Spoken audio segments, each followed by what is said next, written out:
Marian തീർത്ഥാടന കേന്ദ്രമായ രാജകുമാരി ദേവമാതാ പള്ളിയിൽ കൃപാഭിഷേകം ഇടുക്കി രൂപത ബൈബിൾ കൺവെൻഷന് തുടക്കമായി. 5 ദിവസങ്ങളിലായി നടക്കുന്ന കൺവെൻഷൻ 19-ന് സമാപിക്കും. വൈകിട്ട് 3:30-ന് ജപമാലയോടുകൂടി ആരംഭിച്ച് രാത്രി 9-ന് സമാപിക്കും.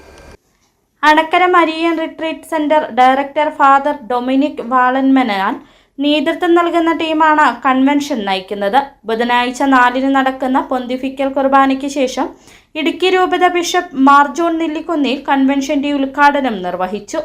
ജനറൽ കൺവീനർ മോൻജോസ് നരിതൂക്കിൽ, രൂപത വികാരി ജനറൽമാരായ മോൻജോസ് കരിവേലിക്കൽ, മോൻ എബ്രഹാം പുറയാറ്റ്, രൂപതയിലെ ഫെറോന വികാരിമാർ എന്നിവരുടെ നേതൃത്വത്തിലുള്ള വിവിധ കമ്മിറ്റികളാണ് നേതൃത്വം നൽകുന്നത്.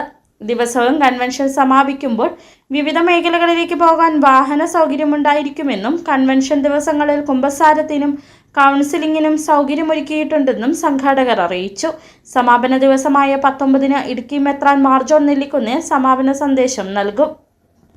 സിറ്റി വിഷൻ, രാജകുമാരി.